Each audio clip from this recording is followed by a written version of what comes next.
You are listening to the On the Blueline podcast, covering the National Hockey League and more hockey news. Here are your hosts now, Phil Bernardi and Chad Van Doorzen. Hi, hello, and welcome, folks. This is the On the Blueline Hockey podcast. I'm Phil Bernardi, and for my partner, Chad Van Doorzen. Welcome. We had a busy week this past week in the NHL with a bunch of good games, and we're going to start off with the outdoor hockey game this past weekend. Pittsburgh and Philadelphia. Yeah, out at Heinz Field up in Pittsburgh where the Pittsburgh Steelers play. Pittsburgh ended up coming out this game with a 4-2 win. I just wanted to say there were some live penguins at the start of the game, Chad, and I thought it was adorable. Yeah, it was pretty cute. It was kind of funny when the mascot of the Penguins came out and all the little penguins ran away from it. Yeah. One dipped. Maybe they knew how I feel. Yeah, it was pretty windy out there too, and didn't seem like it played that much of a factor within both teams, either team having an advantage, which was nice to have in that game, because if there was a wind, the wind playing a factor kind of ruins hockey. Well, the thing about the wind was it started off kind of okay, and Pierre at the beginning of the game, Pierre Maguire was saying, "Oh, the wind will make a factor when people shoot the puck." Well, this isn't football, Pierre. Right. We're shooting something that's a little heavier than a football, and it's solid. It's not hollow. And then exactly. In the third period, the wind did pick up pretty intensely, so they had to switch sides. They switched sides, period. But at that time, though, the wind was it was circulating, so it wasn't just playing in favor of either team. Correct. Still, it was still a fair thing. Oh, yeah. And the starting goaltenders for this game was Michael Neuwirth in net for Philadelphia and Matt Murray for Pittsburgh. Malkin got a penalty for flipping Phil Kessel's stick back to him. With his stick. Now, this is a penalty, folks. And the thing is, you need to pick up the stick and then hand it to a player. You can't flip it. That is kind of dangerous when you think about it, a flying stick in midair. Yeah, it's cool to see, but still agree it should be a penalty. It was funny when I was checking the box scores, and Malkin got a penalty for throwing stick. With his stick. Yep. And so we're gonna start off the scoring. 1-0 Pittsburgh. Crosby had a nice goal line shot to sneak it past. Who set him up?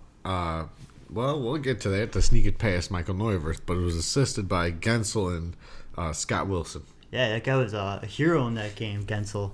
And Scott Wilson was pretty good, too. We'll get to that later. I would say more pressure was applied in the first period by Philadelphia, however. Pittsburgh was lucky to come out with that goal. That was just a breakdown by Philadelphia. Yeah, you definitely saw that, and in that first period they took over, but Mike Sullivan makes those corrections in that first period, and as Pittsburgh decided to sit there and wait for them and bait for them on that blue line, that definitely disrupted their Philadelphia's momentum. Yeah, I mean, Mike Sullivan did make a bunch of great changes for the second period. After the first period, Philly had 16 shots on goal. Pittsburgh had 7. Both teams had a power play and did diddly-poo. Mm-hmm. Second period, Raffle was speared in the groin by Cam Gouts on the Penguins, and I noticed that no penalty was called. Of course. That hit, yeah. I mean, you can't spear a guy. Come on. No, they shouldn't. Especially in where the sun don't shine. I mean, come on, man. Yeah, but it's a rivalry. Yeah, but you can't spear someone in the family jewels. It is wrong. I agree with that. I'd honestly say take a sucker punch instead. Yeah. Don't aim for the nuts. Nope. And then Gensel was hit by Daniel Manning without the puck. Oh, yeah, that hit. And that hit ended up in a suspension of 2 games for Daniel Manning. Well, for interference. He didn't have the puck. Yeah, suspension. I could have give him a 5-10 game. You're out. Yeah, suspension is a little much for that. I mean, it wasn't a dirty hit. It just looked bad. It just looked bad, yeah. I mean, he didn't have the puck, and it was just the timing, I guess. That's why I'm very surprised and not surprised at the same time why he got 2 games. Yeah, there's other stuff definitely worth calling in the NHL that should have been suspended, not this one, though. Oh, yeah. So then after this, Nick Bonino for Pittsburgh got a goal similar to Crosby's on the power play. It was almost in the exact same spot, exact same play. It was assisted by Gensel again and Dumoulin. This was a power play goal, like I said, and it made it 2-0 Pittsburgh. Right after that, Jake Voracek for Philadelphia came down and had a nice... Deke? Yeah, he had a one-man band play. He just came right out of the corner, moved right around Matt Murray, and was a 4-on-4 goal, too. Yeah, it was at least... What was it? It was like 3 sticks that he had to get past, at least. Yeah, including Murray's poke check. And the best thing is he came around, he swooped his stick right around Murray. He extended all the way, and I think those are the prettiest ones. It's like a slam dunk in hockey when you think about it. Yeah, I mean... It's the hockey player's slam dunk is just like jamming the puck in, like when you go around the goalie. Yeah, I mean, it's all creativity and, It's like dunking over a guy. Yeah, it was... That's a really good point right there. I like that. That's for all you Hoosiers out there in the Northwest Indiana region. Definitely look for that and look up that goal if you guys are still unsure. This made it 2-1 Pittsburgh. At this end of the period, Pittsburgh, excuse me, was 1 for 2 on the power play. Philly was 0 for 1. Philly had 12 shots on goal and Pittsburgh had 11. So it was a pretty busy second period. Yeah. Yeah, not lopsided at all. No. Excuse me. In the third period, the ref decided to change sides, as we mentioned earlier, because of the wind factor. So, at the 10-minute mark in the third period, folks, each team would switch ends, so no team would have an advantage with the wind. Cullen started off the scoring for Pittsburgh. His goal was assisted by Fair and Kuhnhackl. It was a wraparound goal on Michael Neuwirth. It made it 3-1 Pittsburgh. Yeah, it bounced off the leg pad. Then Matt Cullen was able to put it back in. Yep. Yeah, that was a really good play by Eric Fair setting that up, and then Matt Cullen finishing it. I would say that's less of a slam dunk. It wasn't as pretty, but yeah, it's one of those slam dunk plays. Then we had Gostisbehere for Philadelphia score a power play goal, assisted from Giroux and Shen. This was an awesome screen done by Philadelphia's Wayne Simmons. It was a one-timer right along the ice. Yeah. That is really what you do. You keep it safe. You're shooting a laser. The goalie's not going to see it anyways. Why not keep it low? Yeah, it seemed like Pittsburgh wasn't able to get up to the points quick enough, and they were definitely playing their down low game. And Gostisbehere put it in the right spot, and Matt Murray could not see anything because of that screen. So now this was 3-2 Pittsburgh. Philly was coming back, but Pittsburgh's Runeweedle scored a goal right off the face-off. Malkin won the draw, and it went right back to the defenseman Runeweedle, and he one-timed the puck right past an unsuspecting Michael Neuwirth. 4-2 Pittsburgh, and this was our final today, folks. Yeah.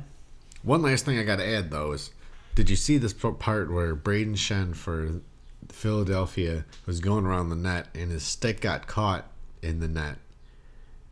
His stick tipped it over? Yeah, and the tipped over the net? The net tipped over and knocked over Matt Murray, and then the stick also went into the stomach of Braden Shen while he was trying to move around. Oh, man. He got hurt too. That face reaction was just like, oh, like it was just, yeah, I don't even want to. Oh.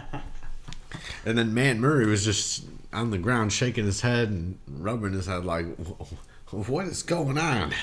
He still had no idea. It took him a good while. I think the game was over. Well, the game seriously was over because Pittsburgh ended up winning 4-2. And the shots on goal throughout the first 3 periods for Philly, 16, 12, 10 for a total of 38. Pittsburgh had 7, 11, 11 for 29. Pittsburgh was 1 for 5 on the power play. Philly was 1 for 4. It was a penalty-filled outdoor game, which I don't remember seeing this many penalties in an outdoor game. No, usually it's always clean, but these two guys coming across the border to play each other, and it's never going to be pretty. The battle of the Keystone State.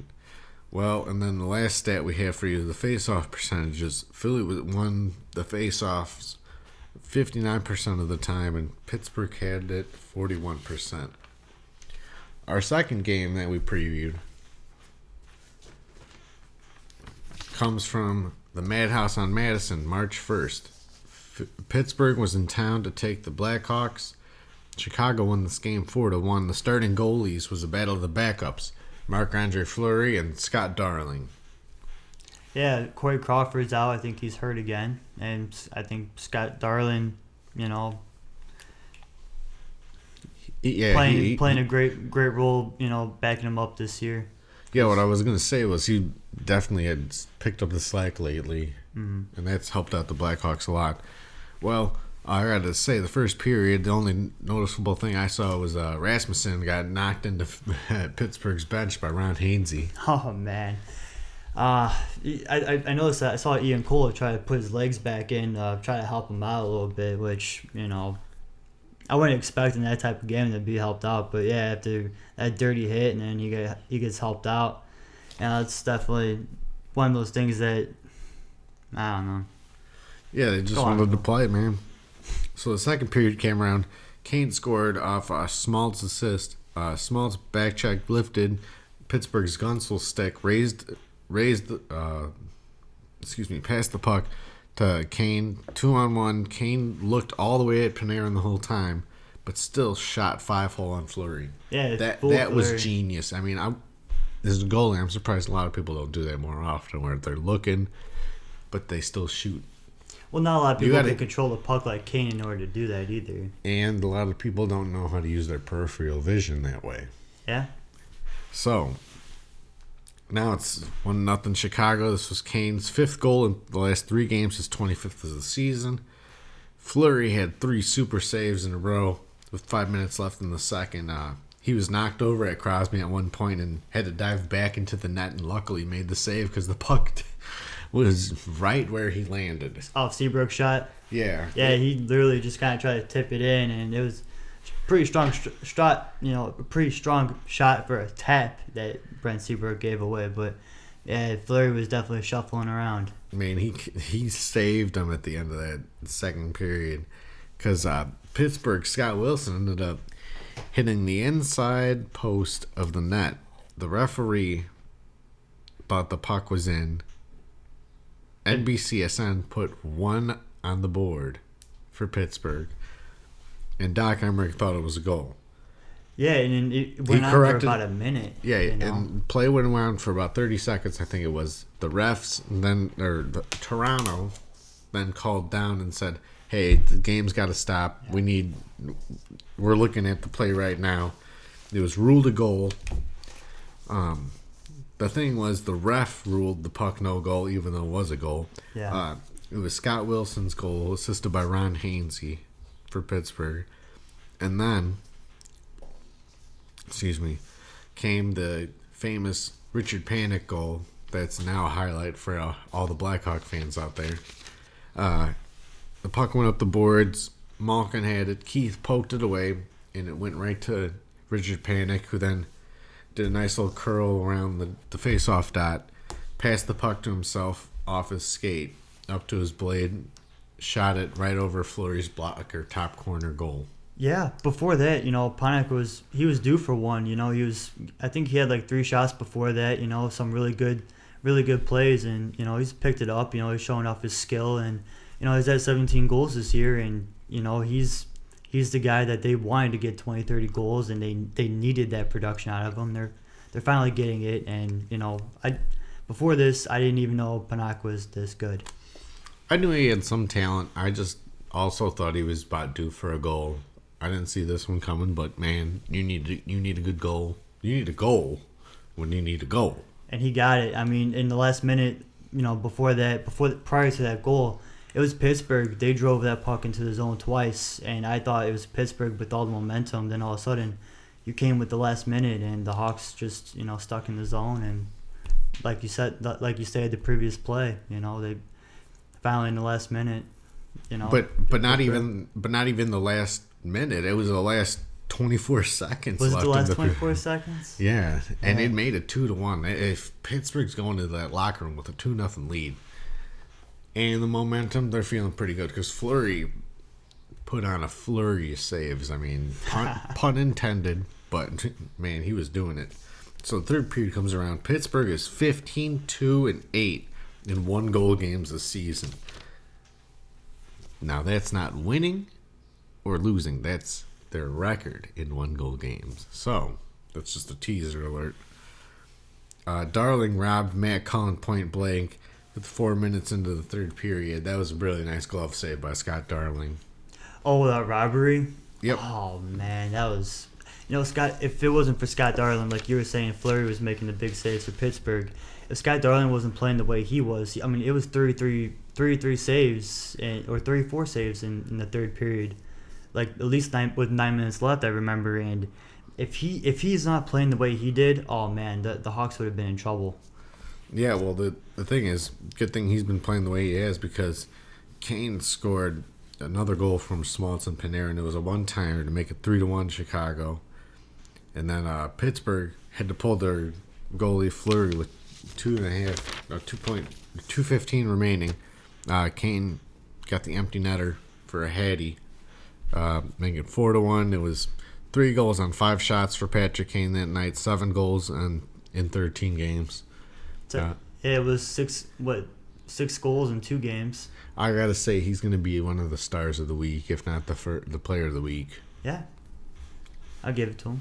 So the shots on goal for this game through 3, Pittsburgh won 17 and 13 for a total of 37 shots on net. Scott Darling had 36 saves. I mean, he kept Chicago in it. I mean, no doubt. Salute, man. So Chicago 9-14 and 6 for a total of 29. Pittsburgh didn't even have a power play. Chicago had a power play and didn't do anything on it. Chicago won the face-offs this game, 52.1% to 47.9% for Pittsburgh. That was a pretty good game. I was really on the edge of my sofa watching the game. Well, one thing that, it was a good game either way, but to also mention, they don't have Letang. They don't have Ole Mata in this game either. Yeah, if they would have had Letang, I could have seen it being a closer game. Yeah, definitely. I thought it for sure was going to be a closer game. Yeah. Even though the Hawks were missing out there on their defensemen too,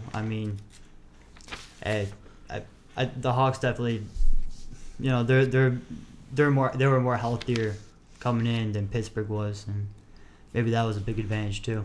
Yeah, I believe so. Now our last game that we're going to preview for you guys that we had lined up was the last night's game, March 2nd, Colorado at Ottawa.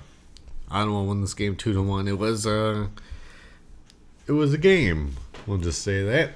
It was nice to see Alex Burrows get the 2 goals. You get to see Victor Stahlberg, our former Blackhawk. Speaking of Alex Burrows, he's the 4th player in Sens history to score 2 goals in his debut. Oh yeah. And it was set up by Mike Hoffman both times. You got to see these pretty plays by these guys. You saw Alex Burrows also. Well, before we get to that, let's just we'll start the first period. Our starting goalies for Calvin Pickard for Colorado and Craig Anderson, a favorite here on the show, was in net for Ottawa, a local boy from Park Ridge, Illinois. Yeah. Had a boy Craigie. And then Colorado missed the playoffs. This is the 6th time in 7 seasons. Ottawa is now 2nd in the Atlantic Division after winning this game. They hold the sole position in 2nd place, which I've found surprising. I didn't know Ottawa had made such a resurgence lately. Yeah, they've been the most consistent team all year. We're going to have to keep a closer eye on them than we usually do. Yeah, I was going to say. Well, our first period, like you said, Burroughs had a nice goal from Hoffman and Cece to make it 1-0. That was a nice, tic-tac-toe right through the neutral zone. Yeah, a good breakout play. Burroughs looked like it was a knuckle puck and just wristed it past Picard. That was the only real noticeable thing I saw in the first. Into the second, there was a more even pace to the first period. Picard made a ton of great saves in the first 10 minutes to keep it 1-0 Ottawa. Yeah, and Colorado was picking up their play at the end of the first, but going to the second, you saw a lot of puck possession really playing well, but Sanders' defense, they're with the man on man, that was making a lot of the difference in that second period for Colorado not to score. Oh yeah, I mean Carlson played great for Ottawa. Excuse me. Colorado's first shot of the second period came with 9:12 left in the the second period. They went 10 minutes, the first 10 minutes of the freaking second period without getting a shot on net. I mean, what? With all that puck possession and all that. And all that skating around, what are you thinking? I mean, come on. Yeah. But hey, I mean that's part of their way, that's their strategy. That's the way hockey happens, man. Because Burroughs then got another goal from Hoffman. He made sure he used the Colorado defenseman as a screen by dragging the puck back into the slot before he was firing it past Picard to make it 2-0 Ottawa. That was a really smart play, a really smart and savvy play, especially coming from a guy like Burroughs. It's surprising that more guys don't purposely wait until the defenseman's blocking the shot, going to block the shot, to use him as a screen. He literally waited for the guy to slide into him, but when that didn't happen, they then slid into his lane of firing to use him as a screen. It was impressive. That's a really good observation. I noticed that on Mike Hoffman with the effortless takeaway from Barbosa. Oh, Barbario. Barbario. I don't know why they picked him up. He was not a bad player, but he was so lackadaisical in that play. At the start of the third, Ottawa is 21-2-1 when leading after two periods. Colorado is 2-31-2 and trailing after two periods. Now, that is not a stat I like, but it's hockey this year. Sorry, man. We had Colorado fan. Hey, it's okay. We had Rennie Bork score off Nathan McKinnon and Tyson Barrie. It was a pretty goal. Landeskog was screening Anderson to help fire it home for Rennie Bork, making it 2-1 Ottawa. And that was our final, folks. Any more notes you want to say about this game? I got a few. Let's go first. Okay. Erik Karlsson, he ties Ottawa's Chris Phillips for first in Suns history with 311 consecutive games played. And then Craig Anderson made his 275th start for the Ottawa Senators, most in franchise history. Attaboy, Craig. I was looking up that stat earlier. Yeah? I was trying to find it. I saw it last night, but... Yeah, I know you saw it. You were probably watching TSN like me. Got my back, man. Yep. I always turn to the Canadian stations. No offense, America. And then... They are good, though. Colorado's JT Comfort made his NHL debut for the Avs and the NHL. That was a really good game. Yeah, that guy really has a lot of skill. A lot of skill. It was a really good game. Yeah. Now I just got to give a word from our sponsors. We're on jedcastradio.com, WJOB 1230 AM, 104.7 FM, and WJOB1230.com. We're also on YouTube and Facebook at On the Blue Line. And we welcome a new sponsor from the state of hockey. The state of hockey is Minnesota due to the number of amateur and collegiate hockey teams, as well as the Minnesota Wild. So we have all our bases covered here on the hockey front. Thank you to everyone that's a sponsor to the show, and please tune in to all our various media outlets, especially on WJOB and jedcastradio.com. Now, let's get to some news. We had some big news this week, March 1st. Yeah, lots of trades in a Yeah, that's another segment. But March 1st, the Las Vegas Golden Knights officially became a franchise by the NHL. The expansion draft is June 21st, but right now this means the Las Vegas Golden Knights can pick up anybody on waivers and do trades. So they're active now. Yep. because they're officially a franchise. So I think this is why we didn't see a lot of. We didn't see too much. Oh, right in the middle of my segment. Well, Oh boy. looks like one of the guys out here got called for high sticking. Come on, you goon! Doing. Why he had to just high stick him in the face. Any blood? Any blood? Anything crazy like that? No blood, luckily. But we're going to talk about some impact trades from the trade deadline.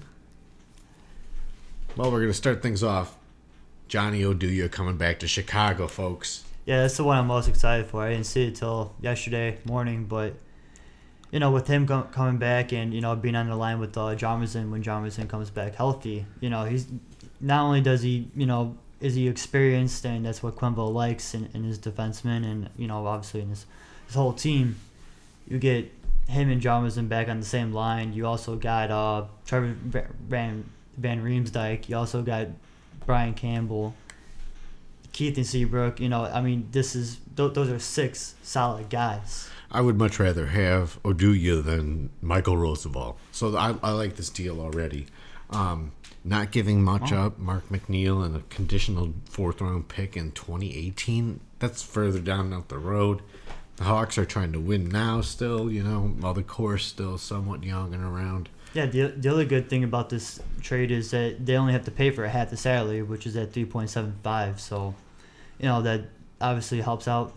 That makes flexibility still welcome for Stan Bowman, depending on what he wants to do coming into the playoffs. I think it was a good move. I like it.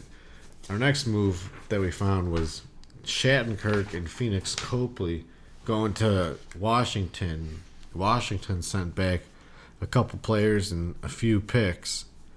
The Capitals also, are going boom or bust like the Blackhawks. And I really like this move. I'm a right-handed defenseman who's smart. He's basically a coach on the ice. Yeah, imagine him. You saw him in, already passing to Alex Ovechkin. Trying to set up his one-timers and. Yeah, doing exactly what Kane did. Looking at the net and then passing over to Ovechkin, using his peripheral vision. That's really what guys got to do. Yeah, they're definitely top-loaded on their team, that's for sure. And then our last deal was one of the first to happen, and a little bit a surprising one too. Ben Bishop going to L.A. for Peter Budaj and a few picks. Now, what do you think about that? I think the Kings are going for broke also. They have two starting goalies, basically. Yeah. They didn't expect Quick to come back so soon from his groin injury, and I think that's why they got Ben Bishop. But they also need to have a really good backup for the days that they give Quick off so they can win games and make the playoffs. Yeah, during the season, the Kings are always questionable, but they get into the playoffs. They are... You never would see it. You never would see that they would be so effective or whatever in how they play in the playoffs. So whatever they're doing, I'm just going to agree. Oh, yeah. This is the biggest go for broke move I've seen in a while. Yeah, they gave up Peter Budaj, who was playing really well, Eric Cernak, and 2 2017 picks. Well, it looks like the teammate that was in the box is out. Our next section was This Week in Hockey History. And we got a good one, right, Chad? Yeah, on this day, March 2nd, 1993, Mike Bossy's rookie record of 53 goals in a season was broken by Timo Solani, the Finnish Flash. So he broke that with, I believe he ended up with 76 goals, but That's it was correct. broke on March 2nd against Quebec Nordiques. Man, what a guy, the Finnish Flash. And that was with the Winnipeg Jets, too. Yeah. Man, Timu, he Going was a good back. player. Oh, man. He was a good player. Yeah, that was, I like that date, This Week in History. Now we got 3 games to bring you. These games are going to be great. Especially since the last week was really good. Yeah, still That following outdoor up on game, Pittsburgh and Pittsburgh and Chicago. Yeah, and even Colorado and Ottawa, getting to see what Colorado has, and obviously we know now we got to follow Ottawa. Yep. Ottawa's a hot team right now. We got to keep our eye on them. Yeah. Well, our first game is going to happen Saturday, March 4th. Chicago at Nashville. This is a 7 p.m. Central Time start. 8 o'clock Eastern. Man, a divisional game. Chicago needs to win this to keep Nashville down in the standings. Yeah, you don't want Nashville in there. They're always sneaky. They're bruising too, so don't want to see those guys. Oh, yeah. Our second game is March 7th, Tuesday, St. Louis at Minnesota. This is also 7 p.m. Central Time, 8 o'clock Eastern Time. This is another great Central Division matchup. Two teams fighting for a playoff spot. Yeah, fighting to stay in the playoffs, actually. For St. Louis. St. Louis, yeah. And Minnesota needs to keep up their play. Yeah, and you get to see Martin Hansel and seeing how their three centers. I mean, you said that you obviously like the four centers, and we'll see what these three big centers is. Martin Hansel is 6'6", I believe, 240 pounds. Yeah, it's a heavy guy, and it's one of the players that we're gonna look out for. That's the kind of center you need to stand in front of the net. And then for our third game, we're gonna do Wednesday night rivalries, Detroit at Boston. Yeah. I think this is going to be a really good game because these are two teams in the East that need to make the playoffs. Yeah, Zetterberg is streaky right now, and I mean, well, how far is Detroit to make the playoffs? I think there are several slots down. Yeah. They can make the wild card, but it's still a little bit of a long shot. Yeah, definitely. Boston's definitely resurged, though. Yes. They've definitely resurged, so... we'll get to see that, and I haven't really been able to pay attention to Boston since Bruce Cassidy. I think I've seen a few games of theirs, and they look pretty good. It's going to be interesting to see which goalie's in that. Yeah. Whether it's Rask or Hudobin. Yeah, either way. I mean, it's an original 6 matchup, and we're going to look forward to that one. Oh, yeah. Well, thank you very much, folks, for listening to us. We were broadcasting here in Northwest Indiana. Don't forget to check us out on judcastradio.com, WJOB 1230 AM, 104.7 FM. YouTube, Facebook, as well as WJOB1230.com. We hope you guys enjoy the hockey this week. We know we're going to bring you some great previews for the next following week, but be sure to tune in to our recaps coming out next Friday. Thank you very much for listening. Have a great week. Thank you.